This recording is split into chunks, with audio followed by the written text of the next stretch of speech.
YouTube, Joseph Crickmore here. We are back with round 3 of Record of Ragnarok. That's the end of the first season.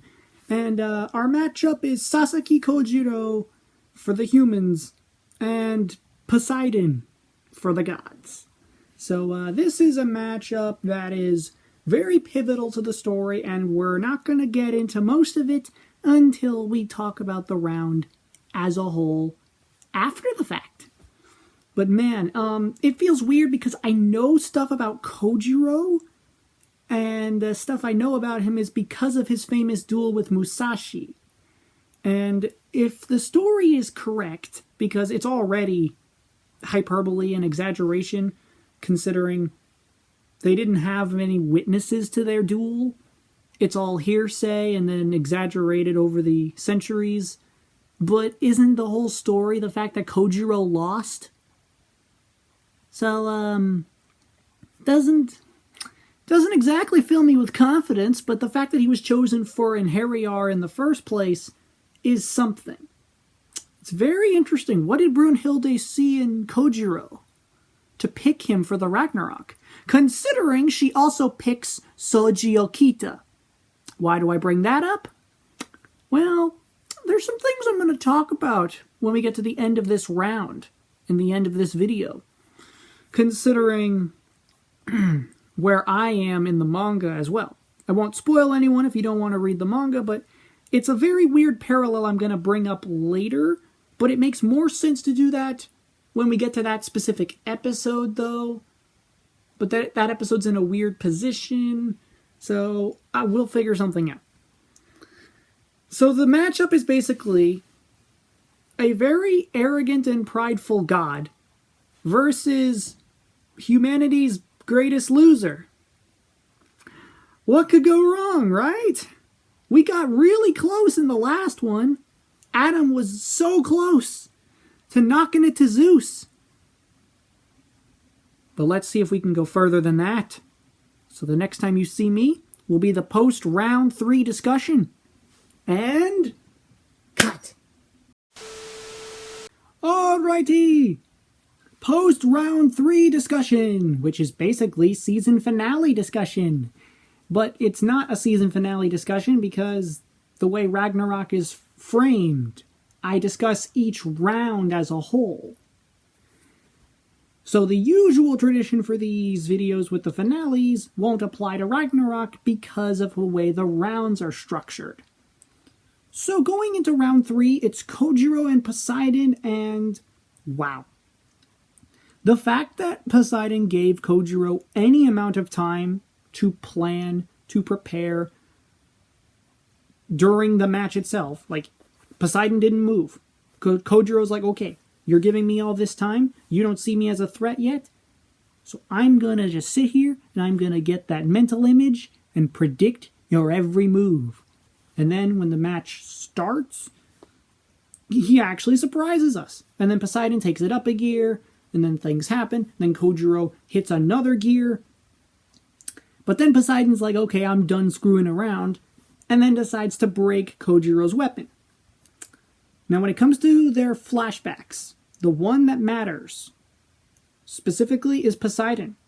It's hilarious he got one flashback when KOJIRO technically got 2. Now why is that? Simple. This story introduced a brand new Greek god out of nowhere just so Poseidon could kill him. Like, the story is even framed like Adamas is like Hades. Even though if you know Record of Ragnarok, you know Hades is a separate character. They invented a 4th brother out of nothing just so Poseidon could erase him from existence. And Poseidon's mindset about gods is very telling. He brought it up twice. Gods don't need armies. They don't need betrayal. They are the perfect embodiments of perfection since the time began. I'm paraphrasing, of course.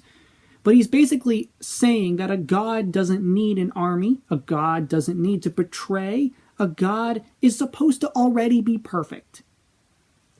That's where he gets his arrogance from. That's where he gets his ferocity his tenacity, the fact that the other gods are terrified of him is telling. And the way Kojiro with the blade, he re-Volandered, and that is a very specific thing. I need to bring this up. Remember when Vangris with Lubu broke? She turned back into a Valkyrie, but she didn't die until Lubu died. That's how the Volander works. Theoretically, Kojiro could just remake his drying pole. But no, he re-Volanders with the broken pieces of the blade into 2 blades because Hrist is the one Valkyrie with 2 meanings behind her name. The trembling one and the thundering one. And it's funny, Brunhilde actually got lucky. Goal even thought that this was planned out. Nope. You gotta love Brunhilde's reactions to these things. And I love at the last moments of the round, there's no dialogue, there's no sound effects for clashing or anything. You just hear music. As Kojiro slices off Poseidon's arms, he lashes that trident in his mouth, and then Kojiro just goes and slices Poseidon across the chest and killing him. Like, his entire upper half of his body is gone. And what's funny is, in that moment, the gods, their reaction to this impossible feat is silence. You just love to see it. And then, of course, Zeus is like, okay, well, he was the better fighter. What else are you going to say? But the vengeance of us Greeks. We will avenge our own in the next round. And they set up round 4.